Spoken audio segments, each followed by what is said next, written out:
नमस्कार दोस्तों। इस लाइव में आप सभी का स्वागत है। डॉक्टर कुमार गणेश भी हमारे साथ जयपुर बीकानेर से जुड़ चुके हैं। डॉक्टर साहब, सबसे पहले आपका स्वागत है, नमस्कार।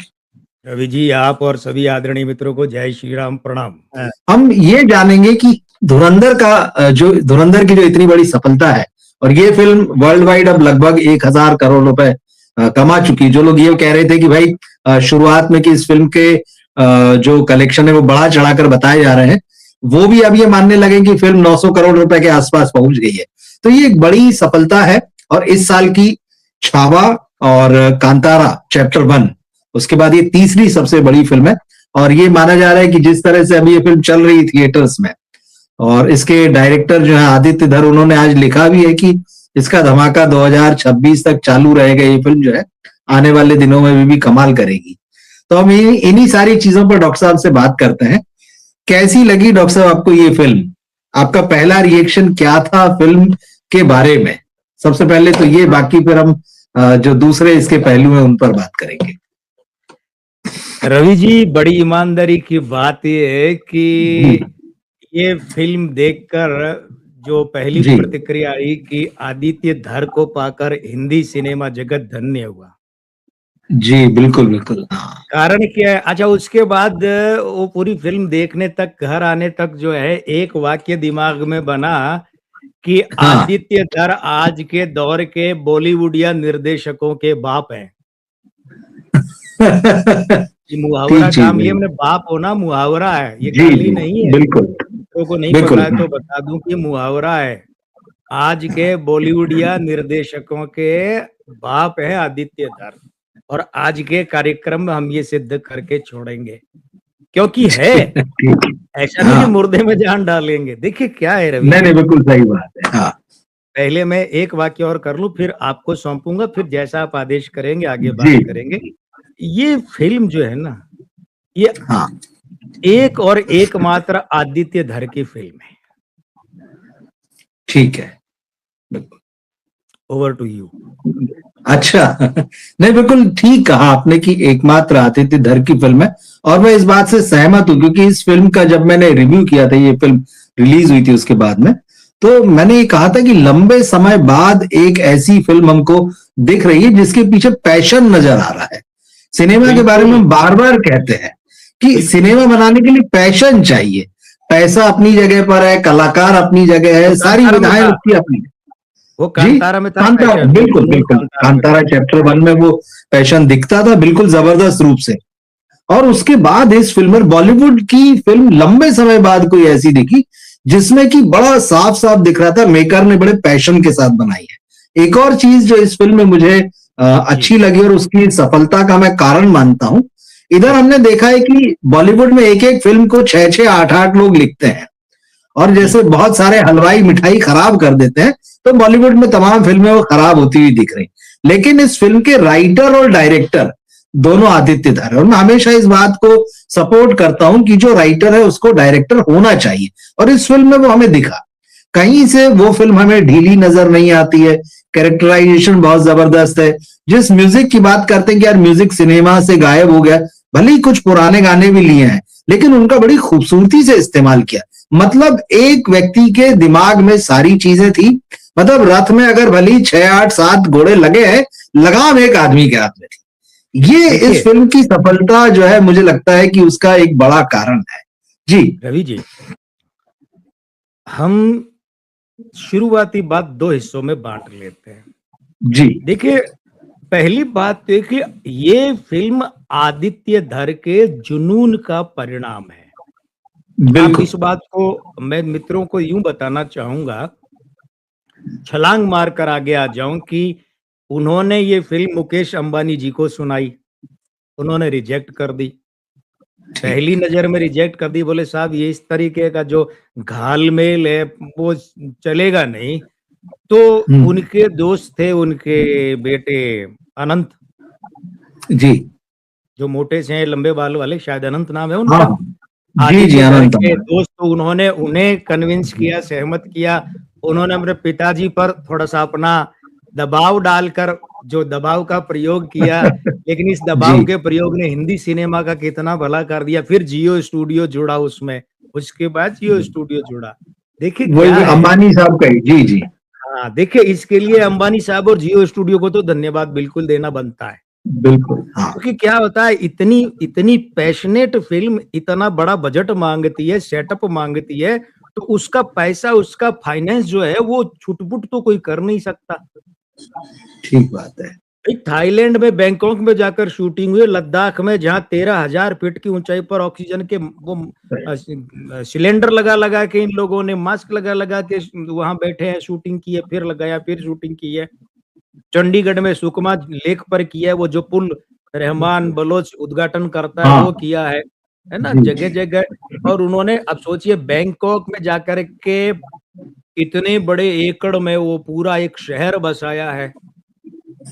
तो आदित्य धर को पहले तो ये छलांग मारकर मैं बता रहा हूं कि मुकेश अंबानी जी और जियो स्टूडियो को धन्यवाद, अनंत अंबानी को धन्यवाद। दूसरी बात साहब, आज के इस तथाकथित उदारवादिता के और देशद्रोहीपन की बीमारी के मरीज लोगों के बीच इस फिल्म को कंसीव करना, यहाँ सोचना भी बहुत बड़ी बात है।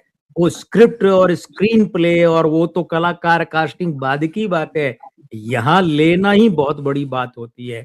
क्योंकि हम तो उस दौर में जी रहे हैं जहाँ ये नशेड़ी बॉलीवुड ये क्या कर रहे हैं, आईएसआई की हीरोइन है, आईएसआई की जासूस और रॉ का जासूस मिलके प्रेम कहानी पीने रच रहे हैं, आईएसआई और रॉ मिलकर ऑपरेशन कर रहे हैं। अरे कमबख्तों, कम से बिल्कुल। कम अपनी नहीं तो औरों की तो इज्जत कर ली होती है। और कौन है निर्देशक? कबीर खान जैसे जो मानसिक बीमारी से ग्रस्त लोग हैं, जिनकी मानसिकता ही मरीजों वाली है, प्रो पाकिस्तानी है। कबीर खान जैसों की सोच ही प्रो पाकिस्तानी है। और शाहरुख खान जैसे तो, अब साहब इनको तो ऐसी फिल्में चाहिए जिसमें रॉ भी है, आईएसआई भी है, वो भी प्रेम है, ये भी प्रेम है, सब अच्छे अच्छे है, कुछ भी बुरा नहीं है। अब उन लोगों को मिर्चें लग रही है कि साहब ये तो हाइपर नेशनलिज्म है। अबे ये हाइपर नेशनलिज्म क्या होता है भाई? नेशनलिज्म नेशनलिज्म जी होता है, राष्ट्रवाद राष्ट्रवाद होता है। या तो राष्ट्रवाद होता है या गद्दारी होती है या अति राष्ट्रवाद। क्योंकि जैसे आज शेखर गुप्ता ने लिखा है, कॉलम लिखा है जी शेखर गुप्ता ने, इंडियन एक्सप्रेस में कभी इनका नाम चला करता था। बिल्कुल दिमागी बिल्कुल। दिवालियेपन की बात है। वो धुरंधर को कह रहे हैं साहब इसमें तो ये दिखा है। अरे तो भाई जो है वही तो दिखाया है। अगर ये कुकर्म करने वाले पाकिस्तान के हैं और मुसलमान हैं तो उनको वही दिखाएंगे ना। ये तो वही बात है कि रोहित शेट्टी पर सिंघम अगेन के लिए वो कहा गया साहब आपने सारे विलेन मुस्लिम दिखाएं, तो वहां से क्या करें? क्या शिरानी की जगह पर शिव कुमार को दिखा दें, खनानी की जगह क्या खली उसको खेमचंद को दिखा दें, रहमान डकैत की जगह राजू भाई को दिखा दें। तो सबसे पहली बात तो आदित्य धर ने आज के इस दौर में सोचा, कंसीव किया। उसके बाद देखिए, ये तो हो गई विचारधारागत बात। उसके बाद एक बात देखिए रवि जी, गौर करना पड़ेगा। जी ताशकंद फाइल में विवेक अग्निहोत्री ने थोड़ा बहुत दिखाया और कश्मीर फाइल्स में बहुत मजेदार उनका फिल्मकार उभर कर आया। ठीक है। ठीक है, लेकिन कश्मीर फाइल्स के बाद में बंगाल और फलाना ठिकाना फाइल्स में देखिए उनका फिल्मकार मर गया या दब गया। और वो एक डॉक्यूमेंट्री छाप, जो एक जो एजेंडा फिल्म वाला होता है ना, जी हाँ वो रह बिल्कुल। गया। तो इसलिए इसलिए उनके फिल्म साजी की हवा निकल गई। ध्यान ये दीजिएगा रवि जी और मित्रों, हर फिल्म एक एजेंडा होती है, इसमें कोई शक नहीं है। बिना एजेंडा के फिल्म ठीक कहाँ है। बनती है? अब वो ठीक। एजेंडा आपका पैसा कमाना है कि म्यूजिक अच्छा देना है कि क्या करना है? शहीद फिल्म थी मनोज कुमार साहब की, क्या वो एजेंडा नहीं था? लेकिन ऐसे एजेंडा को तो यहाँ हाँ रखना चाहिए। ये ऐसे एजेंडा का तो दिल खोलकर स्वागत है भाई। हम उस एजेंडे के विरोधी है जो टाइगर की आड़ में, पठान की आड़ में और पता नहीं किस किस की आड़ में, रॉ और आईएसआई के बीच में प्रेम संबंध, और उनके हीरो हीरोइन चलते में गाने गा रहे हैं, चलते हम हेलीकॉप्टर से उतर आएंगे और चमक जी उनका हीरो जहां फंसता है वहां फिर किसी की वहां वो कौन सी एंट्री कहलाती है, गेस्ट अपीयरेंस को आजकल क्या कहते हैं? अच्छा हाँ ठीक है। गेस्ट अपीयरेंस जो है। कैमियो। हाँ कैमियो। कैमियो कैमियो कैमियो जी जी। एंट्री डाल देते हैं, वो आकर बचा के ले जाता है। हाँ अरे भाई एक बात ठीक। है, मैं ये लक्की बिष्ट जो रॉ के पूर्व खुफिया अधिकारी है, मैं उनकी बात उद्धृत करना चाहूंगा। उन्हें ये पूछा गया कि ये कह रहे इसमें धुरंधर में हिंसा बहुत है। बोले साहब ये तो जो होता है उसका 20% ही दिखाया है। जो होता है मैं ओ आपसे बोलूंगा तो आप सुन ही नहीं पाएंगे, माइक्रोफोन और कैमरा बंद कर बिल्कुल। देंगे, इतना टॉर्चर होता है। अच्छा एक बात ठीक। बताइए, देश की पीड़ा को दिखाना क्या गलत है? देश के साथ जो हुआ, अब संसद पर हमले के आरोपी क्या शिव कुमार और राजू ईरानी आए थे क्या? नहीं ना, रवि बुल्लर कुमार बिल्कुल गणेश तो ठीक नहीं ठीक, थे। बिल्कुल कंधार हाईजैक किसने किया था? अब लेकिन सोचिए कमाल, अब यहां से फिल्मकार आदित्य धर जो है उनका जादू शुरू होता है साहब। कंसीव तो कर लिया, स्क्रिप्ट बनने के स्क्रीन प्ले के बाद में गए थे ना अंबानी साहब के पास, पहले तो नहीं गए। बिल्कुल अब स्क्रीन प्ले पर रवि जी मैं आपकी इस बात से बेहद बेहद सहमत हूं। अच्छा, हालांकि ठीक है, तेजस गौतम और शिव हाँ कुमार वी पणिकर जो संपादक है उनका नाम भी है, लेकिन वो थोड़ा बहुत जी जो कहीं कुछ ऊपर किया होगा उन्होंने, है ना, थोड़ा हम्म, संवारना वगैरह हाँ वो उसमें, लेकिन मूल लेखक बिल्कुल आदित्य धर है। अब आप देखिए,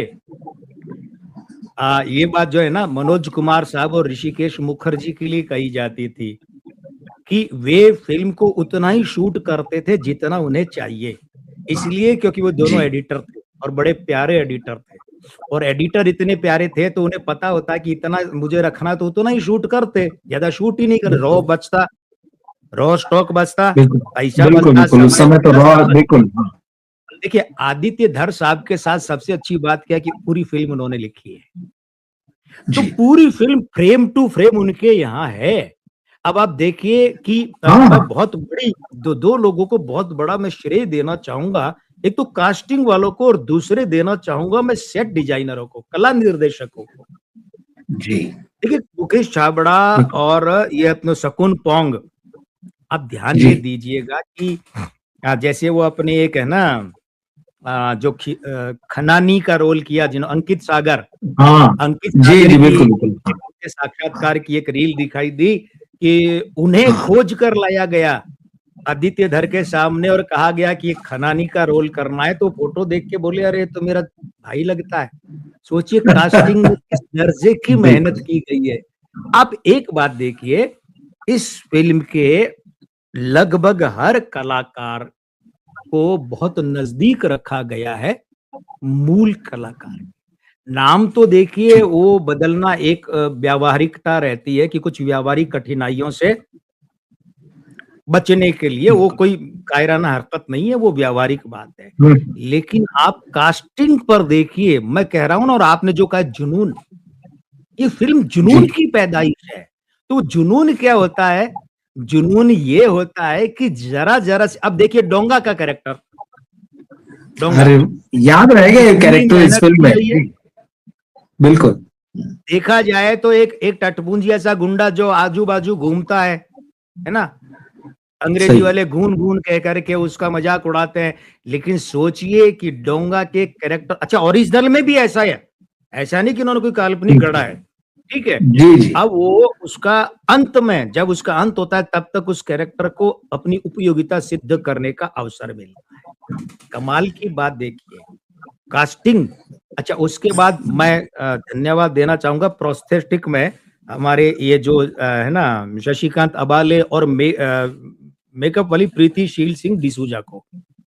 प्रोस्थेटिक में आप ठीक देखिए आर माधवन का प्रोस्थेटिक, वो कहते हैं सही कि है 4 घंटे बिल्कुल लगते थे उनको उस प्रोस्थेटिक गेटअप में आने में, 4 घंटे। और आप देखिए एक बात और है, शैतान फिल्म में आर माधवन को मैंने एक टोन पर गौर किया था, एक खास तरह की टोन, जब वो जी शैतान फिल्म में अजय देवगन के पूरे परिवार को अंडर टोन में धमकाते हैं, अंडर टोन में, तो आप देखिए कि धुरंधर फिल्म में सब जानते हैं अजीत पूरा डोभाल साहब का बिल्कुल हाँ करेक्टर पात्र है, लेकिन वो जो सान्याल साहब हैं आर माधवन ने किस तरीके से आंखों और आवाज से एक्टिंग की है।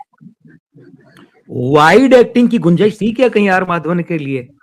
नहीं ना। कहीं नहीं थी कहीं नहीं आप तो लेखक निर्देशक हैं, बहुत अनुभवी पत्रकार है, फिल्म वाइड एक्टिंग का भी माध्यम है ना, टीवी में थी बिल्कुल वाइड एक्टिंग नहीं होती है लेकिन फिल्म में तो होती है। पर वो देखिए आर माधवन, वाइड एक्टिंग नहीं है लेकिन उस बंदे ने जान डाल दी। अच्छा इसके बाद में क्या, आप ये देखिए कि रहमान बलोच का नाक एक खास तरह से टुंडा सा था, गाल पिचके से हाँ थे, यहाँ जी बाल जी नहीं मिलते हैं, अक्षय खन्ना के हाँ और रहमान डकैत के बाल मैच नहीं करते हैं, लेकिन नाक टुंडा सार पिचके और आंखों में एक शातिरानापन था। अक्षय खन्ना के शातिरानापन नहीं है आंखों में, लेकिन इस रोल में उन्होंने वो जो अंडरटोन रहकर शातिरानापन है ना, उसमें एक हल्का सा तीखा मिर्ची जैसा स्वाद डाल दिया है। खासकर जब एक क्लोजअप आता है और कहते हैं रहमान डकैत की दी हुई मौत बड़ी कसाई नुमा होती है, तो इसमें थोड़ा सा लगता है कि एक्टिंग कर रहे हैं, लेकिन साहब वो भी वहां पर बड़ा प्यारा छौंका बना है। देखिए यहाँ आदित्य धर, अब जो मैंने सबसे पहले एक बात कही थी, क्या कहा, आज के दौर के सभी बॉलीवुड या निर्देशकों का बाप है, उसका नाम है आदित्य धर। निर्देशक के रूप में मुहावरा काम लिया। अब मैं उस पे आता हूँ। लेखन की बात हो गई, कास्टिंग हो गई, लेकिन साहब बॉलीवुड में वे निर्देशक कहाँ हैं जो फ्रेम टू फ्रेम पकड़ रखते हैं, शॉट टू शॉट पकड़ रखते हैं।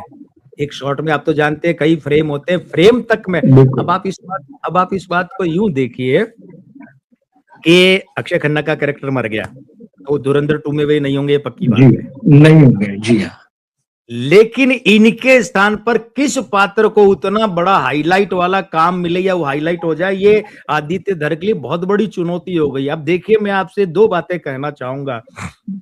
अक्षय खन्ना, जैसे हमने पिछली बार भी बात की थी, है ना, पीछे जब हमने धुरंधर के बारे में रणवीर सिंह और की बात की, अक्षय खन्ना की और करण जौहर के बीच के गानों की तुलना की थी, बात हुई थी ना अपनी। अब ध्यान दीजिए, याद है, बिल्कुल याद है।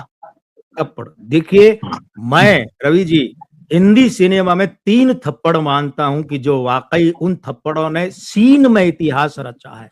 पैगाम फिल्म का राजकुमार साहब का दिलीप कुमार को थप्पड़ मारना, बिल्कुल ठीक बात है।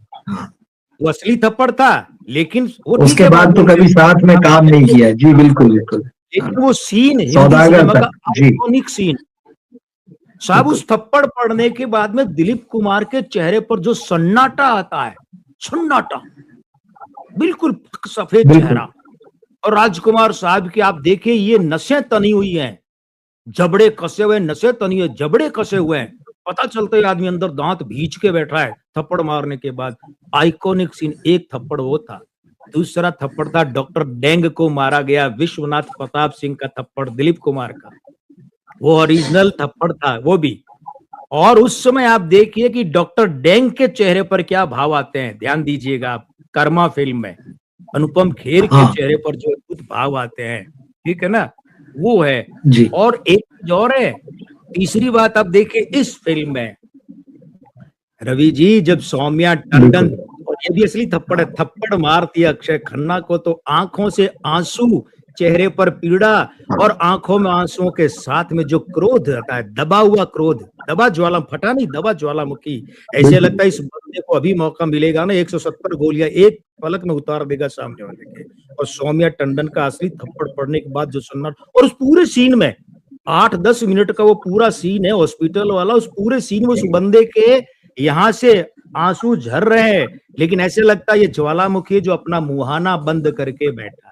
ये एक्टिंग की पराकाष्ठा, अंडरटोन। देखिए ऐसे मौके पर चीखना, चिल्लाना बेटे की मौत पर, वो सब तो बहुत लोगों ने किया है हिंदी सिनेमा में, अनगिनत लोगों ने किया है, लेकिन ऐसे अंडरटोन में अपने आप को दाब कर बैठना। और फिर ध्यान दीजिएगा, थप्पड़ मारने के, वो सौम्या टंडन आती है, सब सोचते हैं ये थप्पड़ मारेगी, सभी बिल्कुल तो पता है ये गुस्से में थप्पड़ मारेगी, लेकिन साहब उस थप्पड़ के बाद का सन्नाटा, फिर उसको जबरदस्ती गले लगाना अपनी बीवी को, क्योंकि उसके पता है कि इसने भी बेटा खोया है।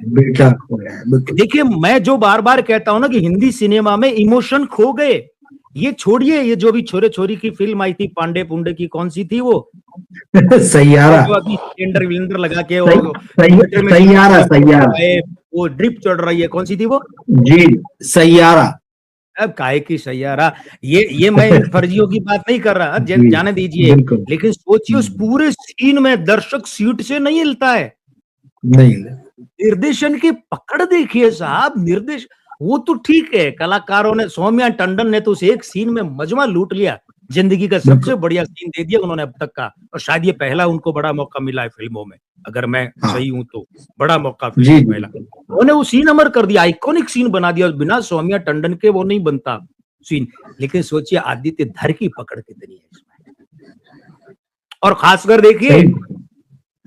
देखिए जब वो अंदर जाते हैं मोर्चरी में, तो अक्षय खन्ना देख रहे होते हैं, पीड़ा है, आंखों में आंसू है, छोटा भाई उजर बलोच कहता है बच्चे को नहीं मारना चाहिए था। यानी वो जो मुख्य कलाकार, अमूमन निर्देशक क्या करते हैं, रूटीन वाले बॉलीवुडियन निर्देशक क्या करते हैं, उसी को चीखना चिल्लाना डायलॉग दे देते हैं। उसे खामोश रखा है, बगल में वो बोल रहा है और वो भी गर्दन टेढ़ी करके, बच्चे को नहीं मार। ये बात किसके मन की है? ये जो प्रतीकात्मक बातें हैं, ठीक है। अब मैं आता हूं इस बात पर कि रणवीर सिंह को सुना है 50 करोड़ मिले, अक्षय खन्ना को 2.5 करोड़ मिले। वो उनके आपस की बातें, निर्देशक। लेकिन देखिए, अगर स्टार कास्ट के हिसाब से रणवीर सिंह, क्योंकि सुना है कि पहले रणवीर सिंह फाइनल कर लिए गए, बाकी फिर कास्टिंग की गई। अगर ऐसा है तो नहीं है, मैं आपसे एक निवेदन करूं, मैं रणवीर सिंह को हल्के में कभी नहीं लेता था, खासकर खिलजी वाले कैरेक्टर के बाद कभी हल्के में नहीं लेता। लेकिन मुझे लगा कि रणवीर सिंह के अंदर का वो आया ही नहीं है बाहर जो ये बंदा कर सकता है, इसलिए मैं उसको गंभीरता से नहीं लेता था। ये ठीक है, जो कर रहे हैं वो रोल तो कोई भी कर सकता है, जो रोल इन्होंने। लेकिन इस फिल्म में रणवीर सिंह ने 50 करोड़ का काम दे दिया साहब। खासकर जब 26/11 का हमला हो रहा होता है, वो बंदा स्क्रीन पर वहां सामने देख रखा होता है, तो देखिए उसके पत्थर जैसे चेहरे को, कोई भाव नहीं है चेहरे पर, पत्थर जैसा चेहरा। जैसे किसी की दुनिया में सबसे निकट व्यक्ति मर जाए और उस आदमी को उसके मरने की खबर मिले या लाश दिखे तो कैसा होता है उसका चेहरा?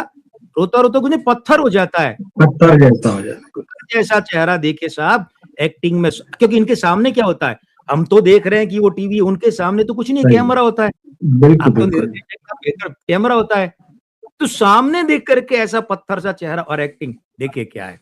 लेकिन अभी भी इस फिल्म ने जो सिद्ध किया है ना, बता दिया कि अपने दौर के अभिनेताओं में बहुत बड़ा रेंज वाला एक्टर है, बहुत बड़ी रेंज वाला एक्टर है, उसका नाम है रणवीर सिंह।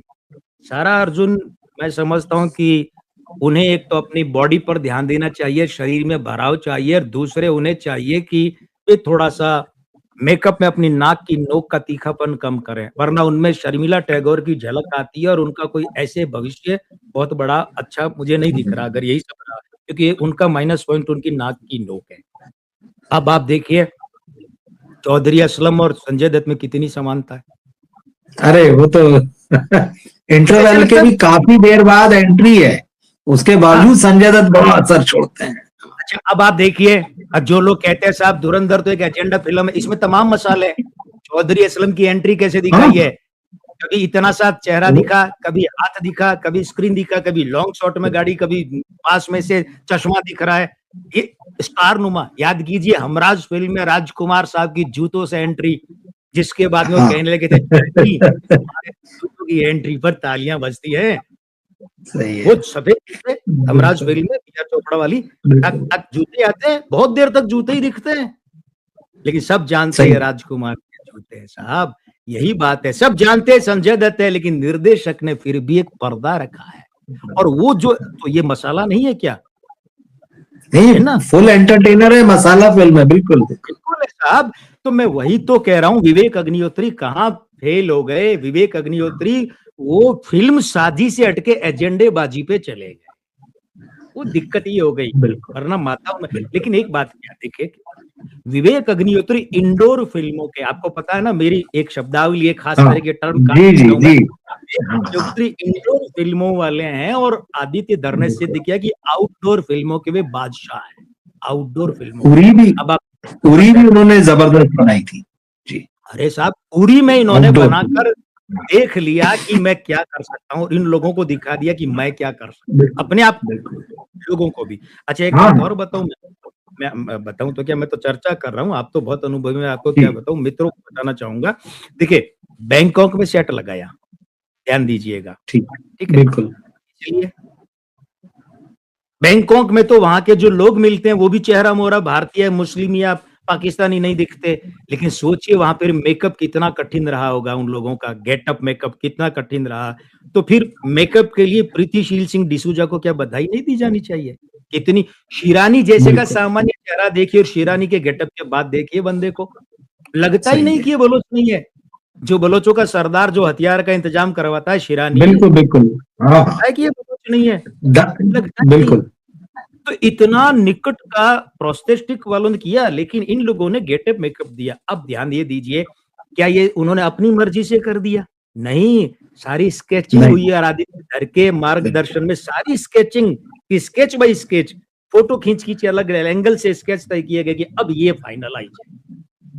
ध्यान दीजिए। अच्छा, उसके बाद इस फिल्म के दो बहुत बड़े हीरो हैं, बहुत बड़े हीरो हैं।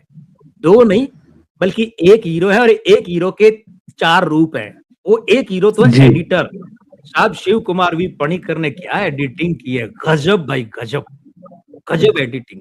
खासकर वो जो सीन है जिसमें इधर इधर जो है पप्पू, ठीक है, वो जाता है और उधर से गाड़ी में वो आते हैं, रणवीर सिंह मजारी वगैरह आते हैं, बार बार दिखा रहे हैं ठीक।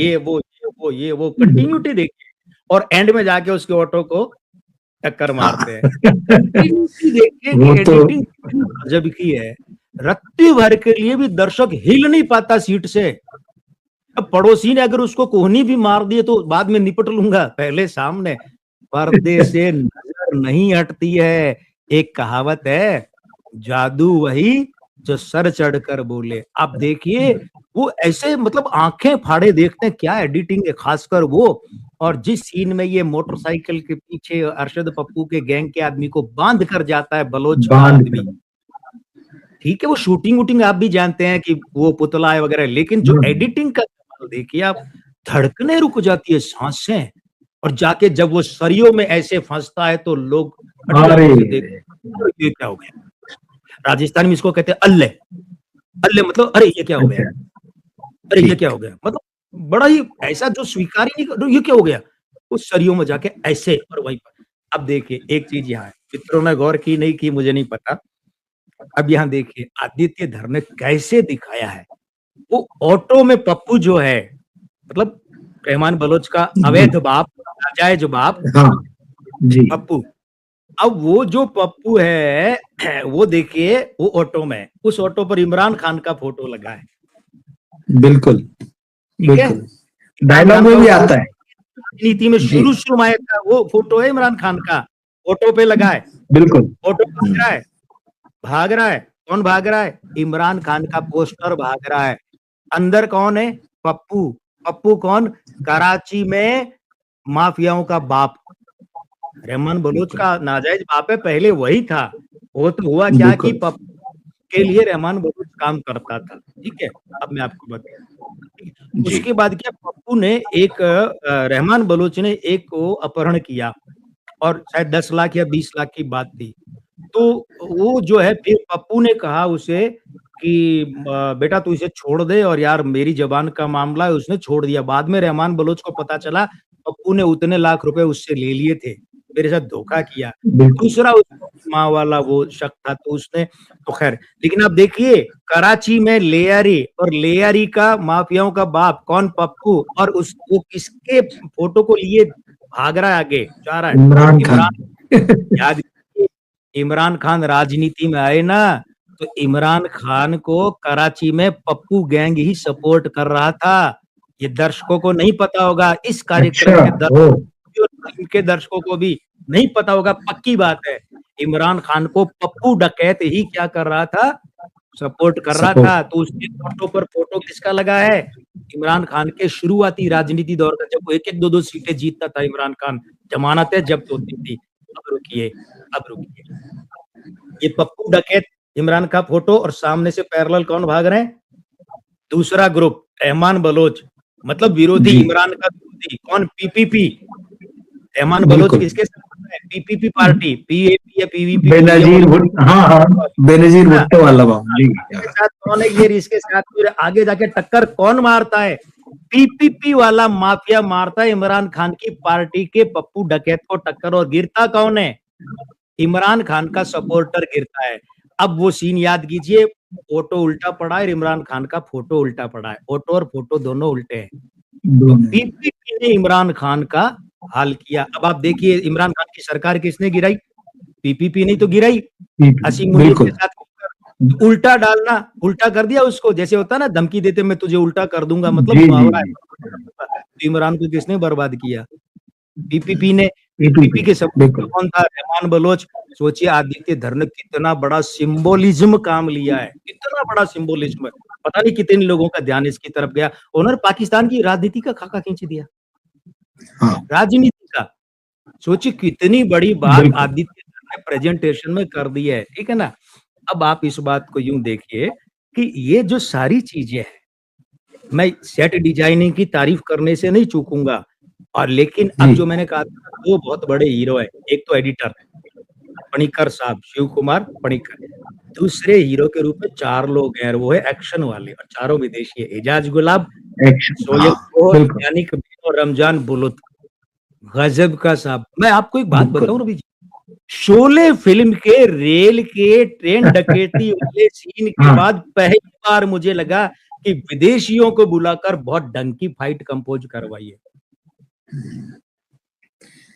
शोले फ़िल्म में लगभग अब 17 साढ़े 17 मिनट की ट्रेन डकैती होती है वो, डाकुओं शुरू का में ट्रेन यही, पर। और उस शूटिंग के बिल्कुल। लिए विदेशों से एक्शन मास्टर आए थे और घोड़ों के लिए गद्दे बिछाए गए थे।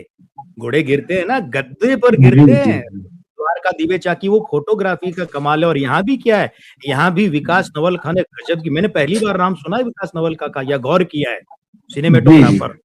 हाँ, साहब सिनेमेटो वहाँ द्वारका दिवेचा और यहाँ ये है। अब आप देखिए कि इन चारों लोगों ने मिलकर, कोई एक सीन की बात नहीं है, पूरी फ़िल्म फाइटिंग प्रधान है, एक्शन प्रधान है। क्या एक्शन कंपोज़ किया है साहब, वास्तविकता के कितने निकट है। ये आपके पठान और वो कौन-कौन से आए थे? शाहरुख की 2 फ़िल्म हिट हुई थी ना, Tiger, Pathaan. Tiger, Pathaan, Tiger, War, ये जो फ़िल्में हैं, नहीं, ये शाहरुख की 2 फ़िल्में आस-पास हुई थी, एक और छोटा नाम वाली थी, जवान, एक तो पठान, पठान और जवान। जवान, पठान और जवान। जवान, टाइगर सीरीज़, ये सब में इसमें आपको एक्शन देखकर लगता है यार ये एक्शन घुसेड़ा गया है। हीरो को बिल्कुल, उभारने की ज़बरदस्ती डाला गया एक्शन है। और जैसे राजकुमार साहब कहते थे ना कि जानी तुम हमें 2 मुक्के मारोगे तो हम तुम्हें 3 मुक्के मारेंगे, ये ध्यान रखना। तो वो मैनेज कर रहे हो स्टार्म को, मैनरिज़्म को, इसमें मैनरिज़्म नहीं है सही, साहब। इसमें नहीं, जो पिट रहा है तो पिट रहा है। अगर रहमान बलोच की फाइटिंग होती है हमजा मजारी के साथ में, वो जो वहाँ जंगल में है, तो उसमें ये नहीं जी, देखा गया कि हीरो पिट रहा है कि विलेन पिट रहा है। बिल्कुल, मैनरिज़्म से समझौता, मैनरिज़्म को नहीं लिया है। ये जो चीज़ है ना, तो ये एक्शन, मैं कहता हूँ बहुत-बहुत धन्यवाद, चाहे विदेशी हैं, लेकिन चारों एक्शन मास्टरों ने जो कंपोज़ किया है साहब, बड़ा गज़ब किया है। और रहा सवाल हिंसा का, एनिमल से घटिया फ़िल्म मैंने तो आज तक कभी नहीं देखी। इतनी गंदगी, अश्लीलता, जी, खून-खराबा, तो वो झेल लिया लोगों ने, तो ये तो वास्तविकता दिखा रहे हैं भाई। और लकी बिष्ट साहब के हिसाब से तो अगर मैं कहूँ तो ये तो क्या दिखा रहे हैं, तो 20% दिखा रहे हैं, जितना होता है जासूसों के साथ में अंडरवर्ल्ड में। अब एक बात और है, इस फ़िल्म में क्या किया कि वो तथाकथित जो लिबरल हैं, तथाकथित जो उदारवादी हैं, प्रो पाकिस्तानी हैं, शहरी नक्सली हैं, उन नागों की पूँछ पर पाँव रख दिया। समस्या ये है। उन अब आप देखिए, गदर फ़िल्म हिट हुई थी। सनी देओल के बिल्कुल, पक्ष में 25 साल पहले का बयान दिखाइए बड़े-बड़े तथाकथित खान स्टारों का, बड़े-बड़े स्टूडियो और बैनर वाले डायरेक्टरों, प्रोड्यूसरों का, कितने लोगों के बयान है? नहीं है। नहीं मिलेंगे, नहीं मिलेंगे, और गदर 2 के बाद भी नहीं है। इक्के-दुक्का ही नहीं कोई है। बोला है? नहीं है। और इस फ़िल्म को ये 1000 करोड़ ही होने जा रही है। हो सकता है अभी हम बात खत्म करें और 1000 करोड़ की रिपोर्ट आ जाए, जी, नहीं तो ये तो सबके रिकॉर्ड तोड़ेगी साहब। याद है ना स्त्री 2 के समय आपने बिल्कुल, हमने क्या बात की थी? ये जी, तो ये एक और है, ये फ़िल्म तो सारे रिकॉर्ड तोड़ेगी। जिसकी पूँछ पर पाँव रख दिया इसने, वो फड़फड़ाता रहे भले ही। अब ज़्यादा करेगा तो उसके फन पे भी पाँव रख देंगे ये राष्ट्रवादी। क्यों नहीं हो राष्ट्रवादी फ़िल्में? क्यों नहीं हो? क्या यही बनाते रहोगे? अल्बर्ट पिंटो को गुस्सा क्यों आता है? पूरी फ़िल्म खत्म हो जाए तो पता नहीं चलता। ये पठान जवान ही बनाते रहोगे क्या? और ये वार ही बनाते रहोगे कि सारे विलेन हिंदू हैं? अच्छा, हिंदू विलेन है तो अरविंद मायाराम सेक्रेटरी थे, आज भी उन पर केस चल रहा है।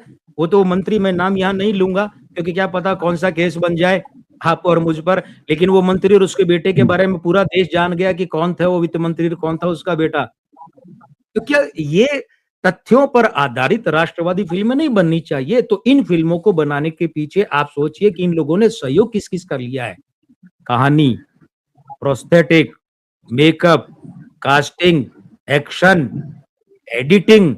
मैं तो कहता हूँ इस फ़िल्म के एडिटर को राष्ट्रीय पुरस्कार मिलना चाहिए, एडिटर को। अब आइए, आपने जो कहा मैं मानता हूँ कि यार ठीक है इस फ़िल्म में गाना अच्छा है, ख़ासकर हुँ, तेनू में वो जो गाना है एक, ना, अरे कौन सा, हाँ हाँ जदों नैना लड़ा वहां, जदों वो जी पार्टी जो रणवीर सिंह की शादी की पार्टी होती है, वहां जो दो जी डांसर हाँ होती है जी और दो होती है। अब देखिए क्या है कि अब मैं शाश्वत सचदेव जो इस फिल्म के संगीतकार हैं, मैं उन्हें दोष तो नहीं दूंगा, क्योंकि मैंने नाम पहली बार सुना, मुझे नहीं पता इन्होंने कौन कौन सी फिल्म की, और 25-20 सालों से संगीत मर ही गया ना हिंदी सिनेमा में। अब जहाँ सारे ही मुर्दे, वहां जी किसी की शादी में अगर एक सांस हाँ बची है तो अंधों में ठीक है काना भी नहीं कह सकते, लेकिन कब्रिस्तान में अगर बिल्कुल किसी के दिल में एक सांस बची है तो थोड़ा क्या है, तो उसको कोई बात नहीं। लेकिन देखिए, मैं एक बात बताऊं आपको कि 10 गायक लिए हैं, हम्म।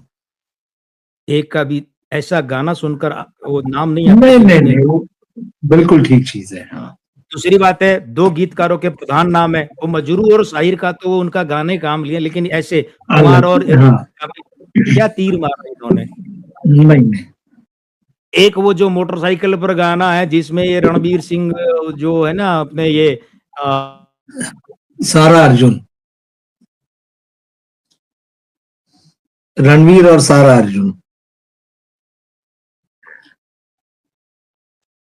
अरिजीत सिंह की आवाज में गाना है, जी हाँ तो बिल्कुल वो हाँ गहरा हुआ करके ऐसा कुछ एक गाना है, वो जो मोटरसाइकिल पे वो जाते हैं सारा अर्जुन और ये गाते हैं।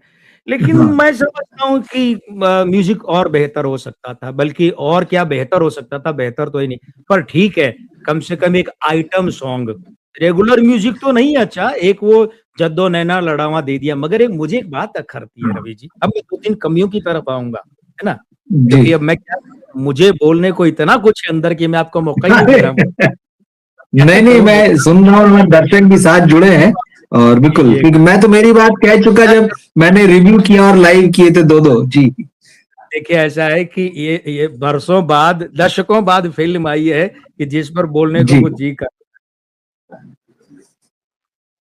लेकिन अब मैं 2-3 चीजों पर ध्यान दिलाना चाहूंगा। जी पहली बात तो देखिए ये कि संजय दत्त को चौधरी असलम का कैरेक्टर देने में बहुत बढ़िया काम किया है, लेकिन संजय दत्त को चाहिए था कि वो चौधरी असलम के वीडियो वगैरह देख लेते ना, तो वो जो एक डायलॉग डिलीवरी है खास तरह की, चौधरी असलम हाँ हमेशा दारू में रहते थे टुन, तो उनकी आवाज बिल्कुल हमेशा दारू से भारी आवाज रहती थी, गीली आवाज।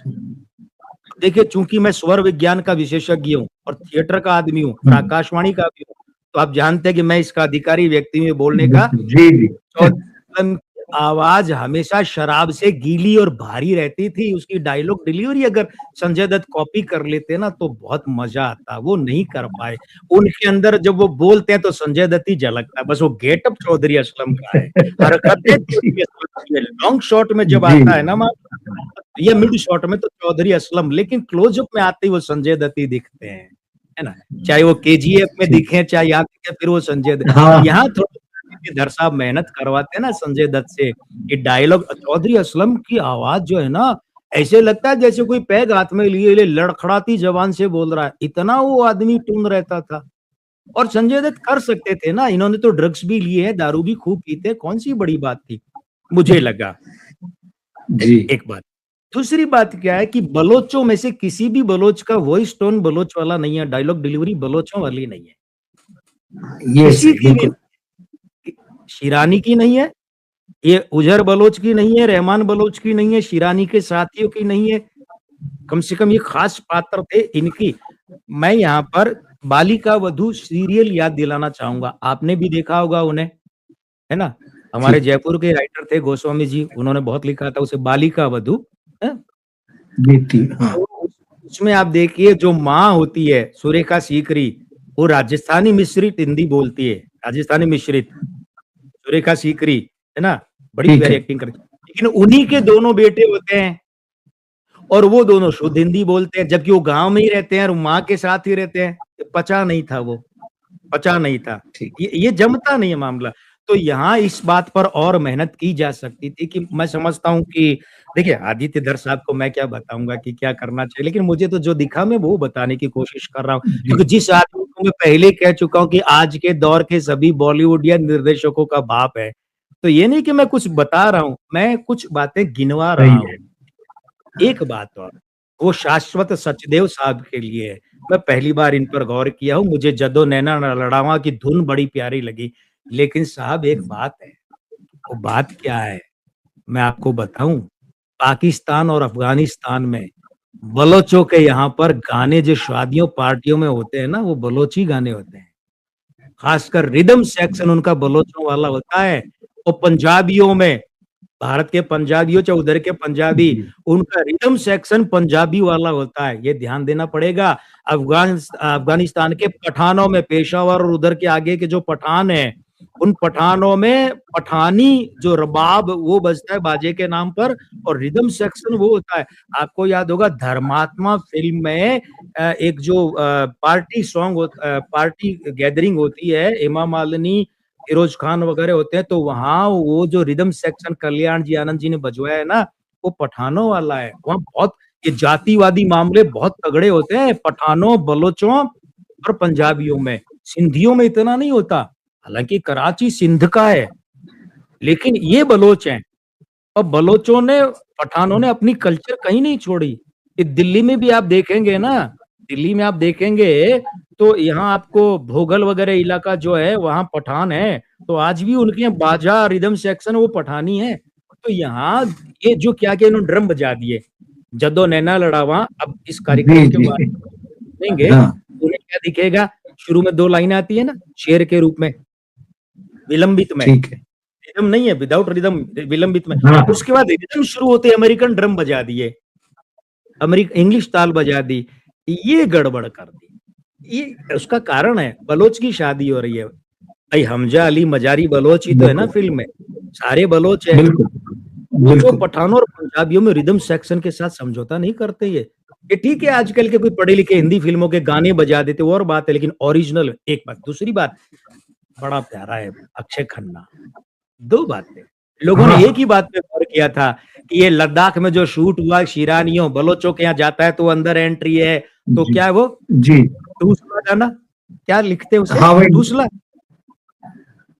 नहीं नहीं वो फासला जो करके, हाँ फासला है, वो फासला हाँ वो फासला हाँ जो वो अब जी देखिए बोल तो समझ नहीं आते हैं, ठूस ठूस ही समझ हाँ में आता है बस उसमें। बिल्कुल बिल्कुल ये हाँ ठीक बात है मीडिया में हाईलाइट इसके स्टेप हुए हैं अक्षय खन्ना के। हाँ हाँ मगर मगर आप लोग एक चीज भूल गए, एक और गाना, यही जद्दो नैना लड़ावा में अक्षय खन्ना जब खड़े होते हैं फोटोग्राफ ग्रुप फोटो के लिए, रणवीर सिंह और हाँ सारा अर्जुन के साथ ग्रुप फोटो होता है, और उसके बाद रिदम के साथ वो थोड़ा सा यूं, अब मेरे हाथ कट जाएंगे इसमें, फ्रेम में नहीं आऊंगा, वो हल्का सा स्टेप है साहब, 3-4 सेकंड का, अरे गजब दिल लूट लेते हैं वो इतने से स्टेप में। आप सोचिए कौन से डांसर है ये, ट्रेंड डांसर है नहीं, क्लासिकल डांसर है नहीं, ये डांसर है, अरे डांस से दूर दूर का लेन देन है अक्षय खन्ना का। लेकिन इस फिल्म में वो जो मैं कह रहा हूँ जद्दो नैना लड़ावा, दूसरा अंतरा शुरू होती जो रिदम होती है, वो उसमें उनका डांस देखिए, ग्रुप फोटो के तत्काल बाद सिर्फ 3-4 सेकंड का है,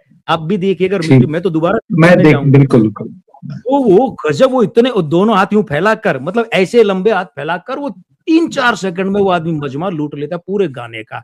और वो तो है ही है, वो जो फासला क्या, ये जो मैं फिर हाँ भूल गया। बिल्कुल बिल्कुल हाँ बिल्कुल हाँ अब फासला आप देखिए, जी अब आप देखिए, ये जो तथाकथित अपने आप को बड़े बड़े फिल्मकार मानते हैं, जो धुरंधर की निंदा या आलोचना कर रहे हैं, ये अपने उस जासूस हीरो के डांस के लिए डांस डायरेक्टर लाते हैं, कंपोज करवाते हैं डांस, और बिल्कुल बैकग्राउंड बिल्कुल हाँ डांसर आ जाते हैं, और फिर भी हमें वो नकली डांस लगता है।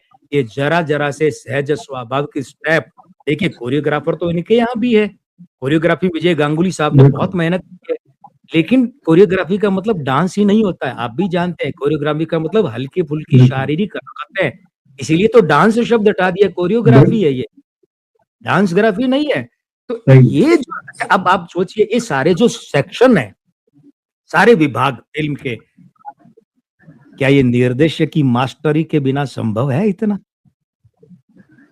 नहीं नहीं ये तो देखिए वो पूरा कंट्रोल है उनका फिल्म पर, कोई भी रवि जी डिपार्टमेंट असेंबल नहीं की हुई है, जो आप और हम अक्सर कहते हैं ना कि ये बॉलीवुड या जी सिनेमा फिल्मों के बारे में, अरे ये तो असेंबल है, इतनी तो डांस डायरेक्टर को दे दी फिल्म ये गाने, हाँ इतने हाँ स्टंट वाले को दे दिए, इतने वीएफएक्स, इसमें एसएफएक्स है, थोड़ा सा ये है, वीएफएक्स तो लगभग नहीं के बराबर एसएफएक्स है। और बिल्कुल। एसएफएक्स कहा वो कराची की वो लियारी में जो रैली होती है वहां जो ऊपर आते हैं और जी जी। ऐसे हाँ। पाकिस्तान के आते हैं, तो वहां वो पर्दे हैं क्रोम वाले, तो ग्रीन। एसएफएक्स का जी हाँ। ज्यादा नहीं है। लेकिन सोचिए कि इसमें इतना कुछ, और सबसे बड़ी बात क्या है, इसमें निर्देशक की पकड़ हर फ्रेम पर, चाहे वो एडिटर का कमाल हो, चाहे म्यूजिक का हो, चाहे डांस का हो, चाहे नहीं। कोरियोग्राफी का, हर फ्रेम पर निर्देशक की पकड़ दिखती है।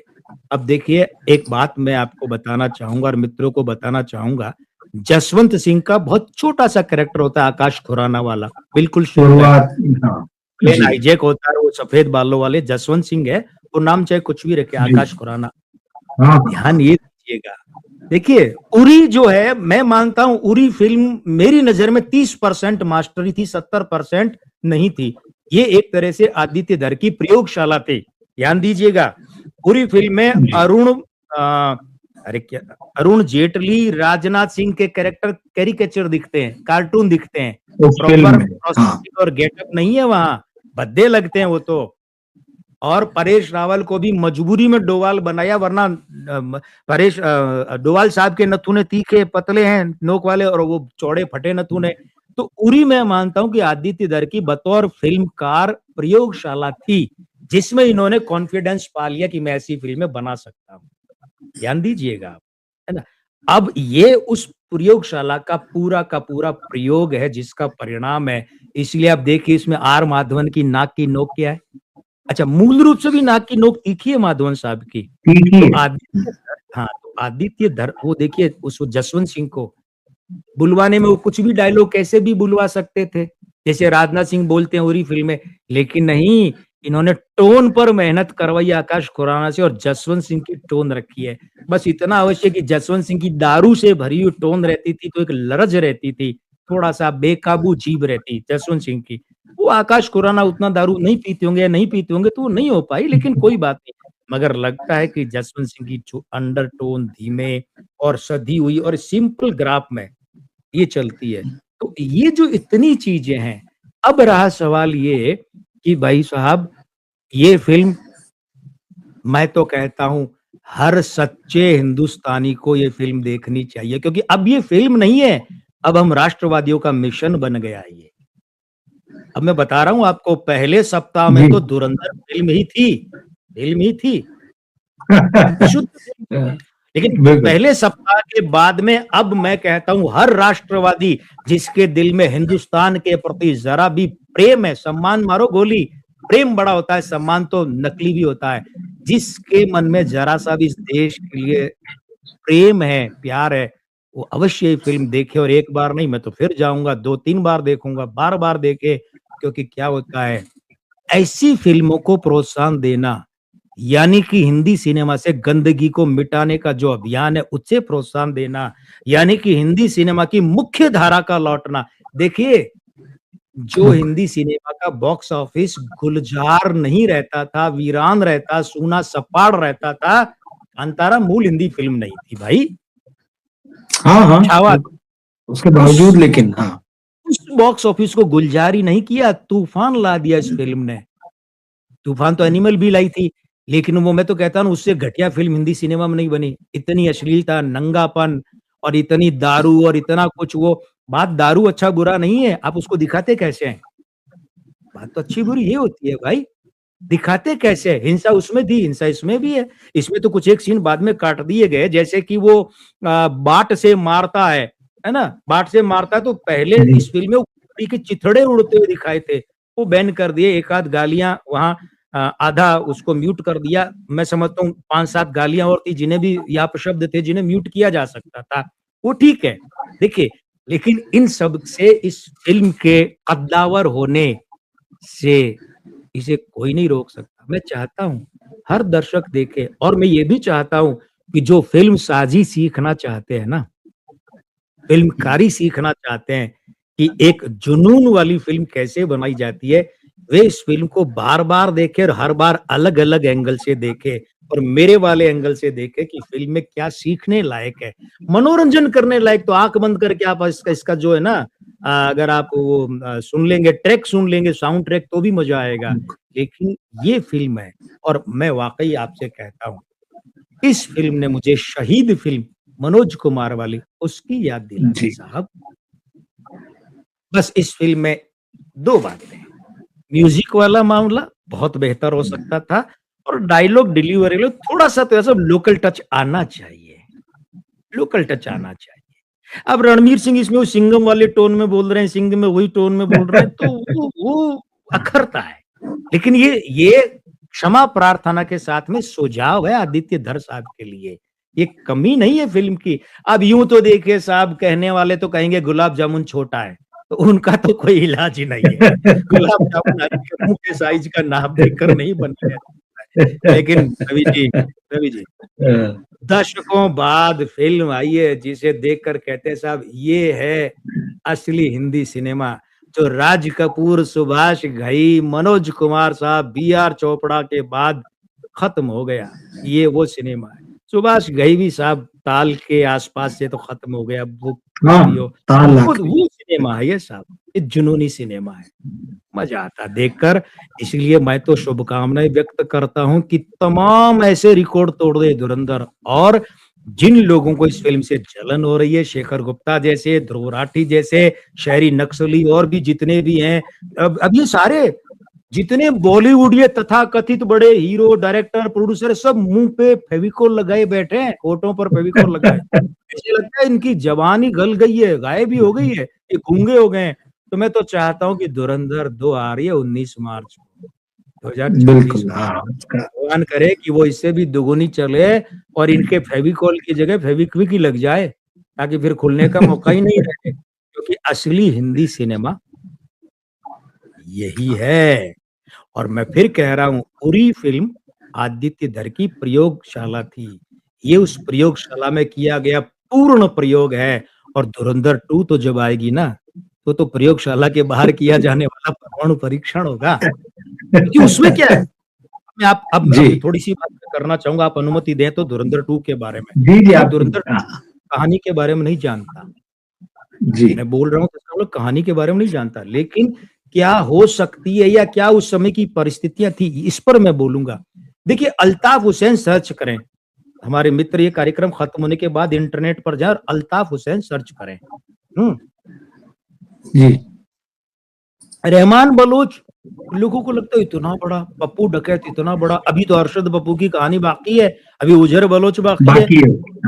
मतलब इन उजर बलोच और अरशद पप्पू की जो लड़ाई होगी, वो तो खैर साहब, लेकिन इन लोगों को, हमारे मित्रों को सर्च करना चाहिए इंटरनेट पर, अल्ताफ हुसैन, उन्हें पता चलेगा इन माफियाओं का बाप था वो। पता नहीं आदित्य धर साहब उसको फ्लैशबैक में जाकर कहीं टच करेंगे कि नहीं, लेकिन इसके बाद में बेनजीर भुट्टो की जो स्थिति है, बेनजीर भुट्टो के बाद का जो पाकिस्तान है, जिसमें ये अरशद पप्पू का गैंग, उजर बलोच का गैंग, ये 2 गैंग, और इनके बीच में दाऊद इब्राहिम वहां क्या कर रहा था, अभी तक इसमें दाऊद इब्राहिम सेकंड पार्ट में आएगा, दाऊद इब्राहिम का पूरा एक ट्रैक आएगा उसमें, क्योंकि वो जो खबरें आ रही है वो ये है। हाँ जी। अब मुझे एक और बताऊं, उसमें क्या, उसमें जो सेकंड वाला जो एक अवधि आ रही है ना, कालावधि, टाइम पीरियड, उस टाइम पीरियड में दाऊद इब्राहिम के भाई, एक तो रहमान बलोच, वो किस्सा बताया नहीं, रहमान बलोच ने उसके भाई को मार दिया, इतना बुरी तरह तड़पा के मारा, और लाश उसके घर के सामने की गली में फेंक के गया था। उसके भाई नूरा था शायद उसका नाम, हाँ, वो जो फिल्मों से भी जुड़ा हुआ था। जी जी, बिल्कुल, बॉलीवुड फिल्मों से जुड़ा था, गाने भी लिखे थे। उसका इसने जमीन के विवाद में अपहरण कर लिया, और दाऊद ने सोचा है गली का गुंडा है, मेरे सामने क्या है, उसने तड़पा कर मारने के वीडियो भेजे, और लाश इसके घर के सामने कराची में, वहां वो गली में फेंक के गया मस्जिद के पास, तो वो नहीं दिखाया, लेकिन अब दिखाना पड़ेगा। चौथी बात, अब यहाँ हाफिज को भी दिखाना पड़ेगा। कौन? हाफिज सईद को भी दिखाना पड़ेगा। बिल्कुल बिल्कुल, हाँ। और मेरी नजर ओसामा बिन लादेन जी, एबटाबाद प्रकरण को भी कहीं न कहीं दिखा, लेकिन मेरी नजर सबसे ज्यादा इस पर, क्योंकि ये खत्म करेंगे धुरंधर 2 आज के दौर में आकर, खत्म यहाँ करेंगे। लेकिन मेरी नजर कहाँ रहेगी, मेरी नजर ये रहेगी कि कल या फिर आज सुबह की बात है या कल, एक और बहुत बड़े भारत विरोधी आतंकवादी को गुमनाम शूटरों ने निपटा दिया पाकिस्तान में, गुमनाम धुरंधरों ने निपटा दिया पाकिस्तान में। चलिए मैं भाषा पाकिस्तान के सुधार, अंदर। ये फिल्म जी खत्म होती था ना, गुमनाम धुरंधरों को बिल्कुल सलाम। ये है। अब देखिए भारतीय सिनेमा क्या होता है, भारतीय सिनेमा ये होता है कि फिल्म शुरू होती है तो हतो वा प्राप्स्यसि जित्वा जित्वा वा भोक्ष्यसे बिल्कुल। महीम तस्मादुत्तिष्ठ कौन्तेय युद्धाय कृत निश्चय। इस टुकड़े पर गौर दीजिए, श्लोक आता है श्रीमद् भगवत गीता का, बिल्कुल। ये इस फिल्म के बिल्कुल शुरू में आता है। ये श्लोक बता देता है फिल्म क्या लेकर चली है। और सोचिए, मैंने अपने एक नाटक का नाम रखा था युद्धम शरणम गच्छामि। मैं तो उस विचारधारा जी का जी हूँ भाई। मुझे ये ध्यान जो है। जी उदारवादी लिबरल और कम्युनिस्ट और शहरी नक्सली कहते हैं ना पाकिस्तान के साथ प्रेम, बाढ़ में गया प्रेम। मैंने अपने नाटक का नाम रखा युद्धम शरणम गच्छामि, युद्ध की शरण में जाओ। ये फिल्म क्या कहती है, युद्धाय कृत निश्चय, निश्चय कर कि तू युद्ध करेगा भगवान कृष्ण। और अंत में कहा, अंत कहाँ होता है, दो चीजें अंत में। पहली बात तो ये नया भारत है, घर में घुसेगा भी और मारेगा भी। लोगों को इससे भी चिढ़ है, यानी आपको हर राष्ट्रवादी बात से चिढ़ है, तो आप हो क्या, इस देश की छाती पर बोझ सपोले हो? नहीं। तो धुरंधर 2 में वो जो अभी पीछे कितने 2-2.5 साल में देखिए, 3 साल में 20-25 निपटा दिए गुमनाम शूटरों ने, गुमनाम धुरंधर। बिल्कुल। मेरी नजर उस पर रहेगी कि उसे आदित्य धर कैसे दिखाते हैं साहब। असली धुरंधर तो वे हैं। और पक्का याद रखिएगा, ये फिल्म 2 धुरंधर 2 जहां खत्म होगी ना, वो उन्हीं लोगों गुमनाम धुरंधरों पर ही खत्म होगी। ठीक है, मेजर मोहित शर्मा पर पूरी तरह भले आधारित ना होते कि थोड़ी फिल्मांकन की छूटे वगैरह, लेकिन प्रेरित तो है ना, तो प्रणाम तो बनता है भाई। इन अनाम धुरंधरों को भी बनता है, और आदित्य धर के लिए एक सैल्यूट तो बनता है साहब। क्या फिल्म बनाई है, अद्भुत। बिल्कुल। मैं फिर देखने जाऊंगा। मैंने बहुत समय ले लिया है और आपको बोलने ही नहीं दिया। नहीं नहीं माफ ठीक है, आज तो आपसे बात ही यही थी कि, और मैंने लिखा भी कि भाई आप ही बोलने वाले हैं आज। पर आपने बहुत अच्छे से विश्लेषण किया, और जो बहुत ही उसके पीछे की भी बातें हैं फिल्मों, इस फिल्म से जुड़ी हुई, वो भी आपने कही, और हमारे तमाम दर्शक यहाँ जुड़े हुए हैं। आज हालांकि मैं कमेंट नहीं ले पा रहा हूँ, कुछ टेक्निकल दिक्कत आ रही है इसमें, इसलिए, वरना बहुत सारे कमेंट्स भी हैं, और जो लाइव देख रहे होंगे उन्हें तो दिखेंगे ही। जी 1 मिनट और देखिए, एक दीजिए। जी मैं देखिए इसमें सारे ही धुरंधर हैं साहब, सारे ही धुरंधर। अंकित सागर बिल्कुल। तक धुरंधर है ईरानी वाले रोल में। लेकिन मैं 2 लोगों को विशेष धन्यवाद दूंगा, उन्होंने अपने क्षमताओं का जमकर प्रदर्शन किया है। सौम्या टंडन, गजब अभिनय किया है भाई, गजब अभिनय किया है सौम्या टंडन। और दूसरा सारा अर्जुन, वो छोटे-छोटे एड में उनको देखा था जो बच्ची थी, लेकिन साहब सारा अर्जुन ने जो कहीं-कहीं टेंस सिचुएशन दिखाई है, और वहां उन्होंने जो अपने आंखों में जो एक जलन दिखाई है, बाप के घर से आ गई हूँ, तुम क्या कहाँ थे, पर जो आंखों में एक जलन होती है साहब, गजब। इन दोनों ने शायद शायद एक मित्रों नाम और जोड़ूंगा, एक नाम और जोड़ूंगा मैं, जी, राकेश बेदी, जमील जमाली जो बने, जो पॉलिटिशियन उन वहां पर के तो मैं बने। विशेष आऊंगा, स्पेशली आऊंगा उनके लिए। मैं आप 3-4 मिनट अलग से मांगूंगा। हाँ, नहीं नहीं, वो मैंने वो मिस रखा कर है, रहे थे हम लोग बातचीत में। वो कमाल, मतलब वो कमाल है, बिल्कुल समझिए। मार करके अच्छा। रखा है। हाँ, ठीक जमील है। जमाल को। देखिए अरे खैर, कि सौम्या टंडन और ये है ना, देखिए इनको हाँ छोटी-छोटी फुटेज मिली है, ये कहीं खो नहीं हाँ जाए इसीलिए। और हाँ मित्रों ने भी गौर नहीं किया होगा कि सारा अर्जुन ने कहाँ टेंस सिचुएशन में दिमाग को उलझा दिया और क्या जादू डाल दिया। इस लड़की में बहुत संभावना है, बस इनके नाक का मेकअप तीखा नहीं हो, वो नहीं। बाकी इस लड़की में बहुत संभावना है। इनके नाक को थोड़ा छुपाया जाए, जैसे श्रद्धा कपूर का नाक इतना भारी है, सुंदर है लेकिन बहुत भारी है कि साइड पे हो जाता है तो अखरता है वो नहीं हो। और सौम्या टंडन तो गजब भाई, गौरी मैम ने क्या एक्टिंग की है। गौरी मैम के कैरेक्टर से भाभी अच्छे जी ये, घर पर हैं। अरे बहुत, भाभी जी घर पर क्या, भाभी जी दिलों में छा गई है, आ दिमाग गई में है। छा गई। अरे बिल्कुल जी साहब, भाभी जी दिल और दिमाग में, हिंदुस्तान में। लेकिन अब राकेश बेदी पर आते हैं। देखिए मैं फिर यहाँ आदित्य धर और कास्टिंग वाले मुकेश छाबड़ा और अपने जी ऋषभ जी कुल जी बिल्कुल को बिल्कुल होंगे, फिर उन्हें साथ दूंगा। सबसे ज्यादा वही आदित्य धर साहब, जहाज के कप्तान को। बिल्कुल। देखिए राकेश बेदी को क्या रोल मिलते हैं, छुट भैये से टटभुजे छाप रोल, कहीं हल्का फुल्का मजाक उड़ने वाला, कहीं कॉमेडियन का, वो सहायक छोटा मोटा रोल, इतनी मिले ना आज तक। लेकिन राकेश बेदी को जमील जमाली का नाम फिल्म में शुरू में कुछ और था, ये बाद में बदला गया है, बाद में बदला गया है ना। वो गबोल खान के मूल कैरेक्टर अभी भी जीवित है पाकिस्तान में। हाँ बिल्कुल बिल्कुल बिल्कुल। राजनेता कराची का अभी भी है गबोल, और नबील गबोल, नबील, तो वो गबोल याद रहा मुझे, वो अभी जिंदा है। और उसने एक इंटरव्यू में कहा है, अरे साहब मैं तो बहुत दबंग था, इसमें तो मुझे कार्टून जैसा दिखाया है। अरे भाई वो ठीक है, कार्टून के अंदर देखिए इसमें एक दबंग है, बिल्कुल बिल्कुल। ध्यान देखिए, जब वो बालों में मेहंदी लगाए, फोन इग्नोर करते हैं, वो देखते हैं सोफे पे छोड़ दिया और हाथ में लेके छोड़ दिया, या उजर बलेज का, अरे बेटा आज तुमने कैसे याद किया, उससे उसका मुंह फूला हुआ देखिए राकेश बेदी का, उनका मुंह फुला के कैसे उससे वो तंज कर रहे हैं, व्यंग्य, सामान्य डायलॉग नहीं है साहब, ये डायलॉग डिलीवरी राकेश बेदी जैसा ट्रेंड एक्टर, अपनी जिंदगी का सबसे बड़ा और सबसे बढ़िया रोल राकेश बेदी ने किया है। और अभी तो पिक्चर बाकी है मेरे दोस्त, राकेश बेदी। अच्छा अब देखिए, राकेश बेदी को जितना स्कोप मिला है, एक विवादास्पद छोटा सा एक्शन था, वो काट दिया, वो अच्छी बात की, क्योंकि मुझे भी वो पसंद नहीं आ रहा था। लेकिन राकेश बेदी को जो मिला, दो सीन पर गौर कीजिए। एक तो जब वो भाषण दे रहे होते हैं और ये रहमान बलोच आता है, वो जो यूं वाला, जहां बिल्कुल दे रहे हो, देखिए जो शक पकाते हैं, ध्यान रखिए, एक ही फ्रेम में वो शॉट है, एक ही फ्रेम में जो शक पकाते हैं चेहरे में। दूसरा फ्रेम आता है तो वो दौड़ के जाते हैं और गले लगते हैं और हाथ खड़ा, लेकिन वो जो शक पकाने वाला शॉट है ना, सही शब्द ये, शक पका गया। और दूसरा क्या है, दूसरा जहां आसिफ अली जरदारी, जिसको जरवारी कर दिया, वो जब कहता है हमारे ये होंगे, तो राकेश बेदी सोचता है मैं कि अब्दुल रहमान बलोच, तो राकेश बेदी को पूरे शॉट में देखिए, अलग अलग फ्रेम में,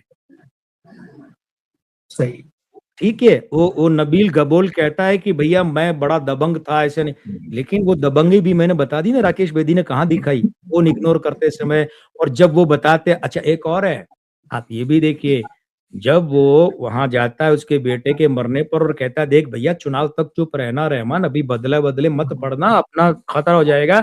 और बाहर आने के बाद में उजैर बुलूच को बुला के कहता है ना, तो राकेश बेदी की आंखों में की है, ठीक, ध्यान दीजिएगा, राकेश बेदी के चेहरे में दो एक्टिंग है उस समय एक साथ। मैं मित्रों को बताना चाहता हूं, अब फिल्म देखे तो गौर करें, दो चेहरे हैं उनके, आंखें जो हैं उनमें तो है धमकी, और मुंह से वो क्या बोल रहे हैं, बेटा तू समझदार है, उसे समझाना, यहाँ प्रेम है, आंखों में हंसी, हंसी लबों पे क्या हाल है, क्या आंखों में नमी, हंसी लबों पे क्या हाल है, क्या दिखा रहे हो, आंखों में धमकी है, ध्यान देखिए, बड़ी बड़ी आंखें निकाल के, और मुंह से बड़े प्रेम।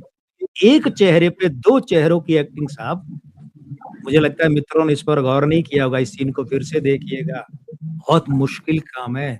और तो राकेश बेदी ने लाजवाब काम किया, मगर रुकिए, राकेश बेदी को इस काम के लिए सोचना भी तो बहुत बड़ी बात है ना, कि इस आदमी को इस, हाँ बिल्कुल बिल्कुल, आदित्य धर और कास्टिंग वालों को इसका क्रेडिट नहीं दिया जाना चाहिए।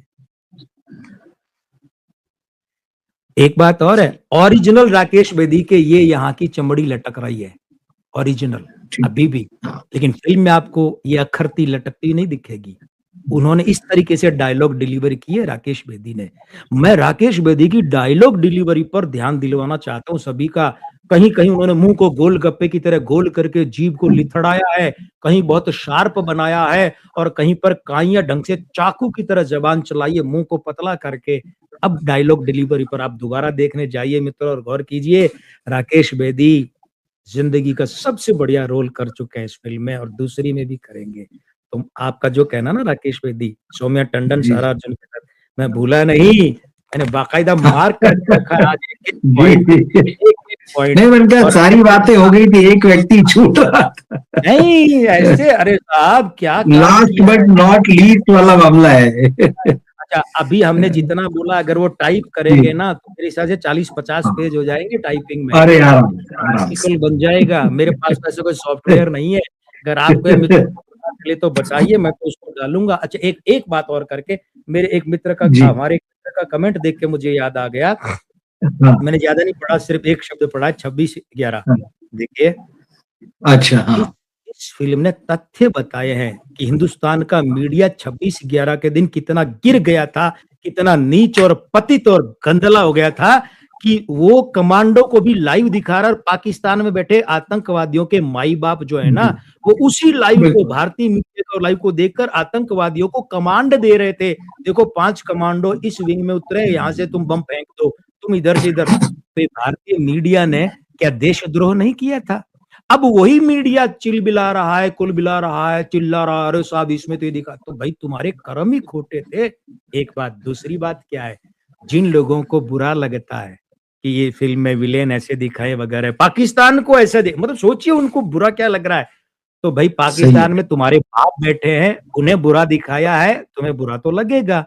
अब बाप का मतलब ही नहीं कि पैदाइशी बाप बैठा है, भाई बैठा है, बहन बैठी है। अरे जिनके कारण तुम्हारी रोटी चलती है, तुम्हारी बॉलीवुड या फिल्में फाइनेंस होती है, और जिनके तो तुम्हारा काम तो धंधा बॉलीवुड में दिखाते हो, लेकिन असल में तुम्हारे माई बाप वही है जो कराची पाकिस्तान में बैठे हैं, जो अंतरराष्ट्रीय स्तर पर सारा कंट्रोल करते हैं तुम्हारा।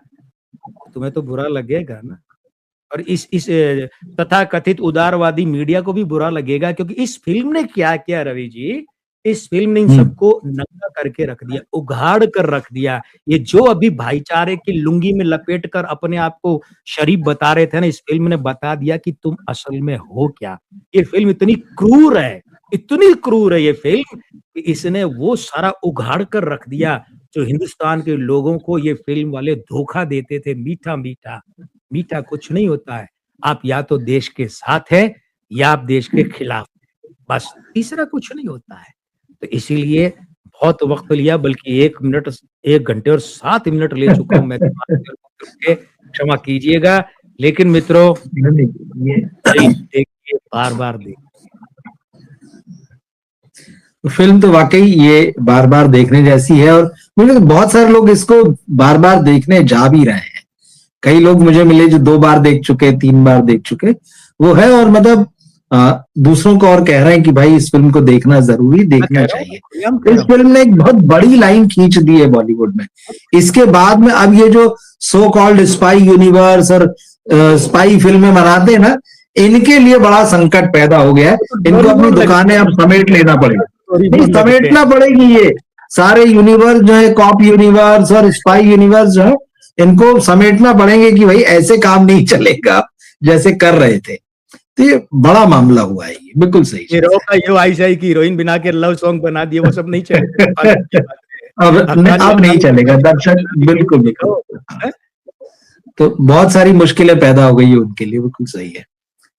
और आपने बड़ा जबरदस्त एनालिसिस किया है पूरा फिल्म का, और मजा आया, दर्शकों को भी बहुत मजा आया, वो सब लगातार कमेंट कर रहे हैं यहाँ पर। और आपको भी धन्यवाद, और इन सभी दर्शकों को भी बहुत बहुत धन्यवाद। इतनी अच्छी बातचीत आपने की और सब जुड़े और हम सुन रहे थे, तो मजा आया।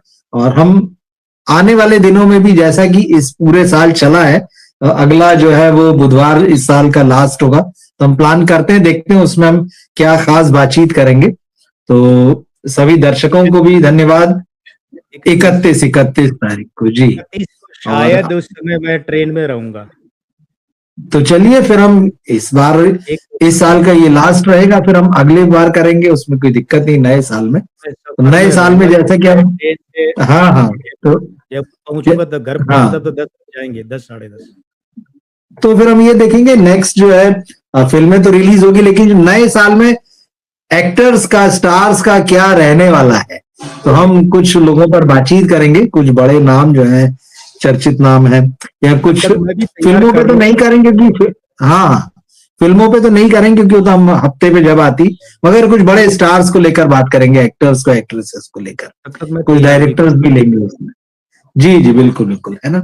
और दर्शकों से, साथियों से मैं कहना चाहूंगा कि जो न्यूमरोलॉजी के हिसाब से अगले साल का एनालिसिस है, वो डॉक्टर साहब के चैनल पे आपको मिलेगा। अंक 1 से लेकर 9 तक जो भी आपके नंबर हैं, 2026 में कैसा होगा समय, क्या बेहतर होगा, क्या कम बेहतर होगा, या किन बातों की आपको सावधानी रखनी, वो सब आप डॉक्टर साहब के चैनल पर देख सकते हैं। और एक बात है, 160 सेलिब्रिटी के 160 अच्छा, सेलिब्रिटी की वीडियो भविष्यवाणी वो भी डालूंगा। क्या बात, चलिए तो बहुत ही बढ़िया है, तो मैं तो देखूंगा ही। नहीं नहीं, बहुत अच्छा है। तो दर्शक भी अब निश्चित रूप से बहुत सारे हैं जो जुड़ेंगे और देखेंगे वहां पर। तो मुलाकात होती है आपसे। बहुत बहुत धन्यवाद। नमस्कार।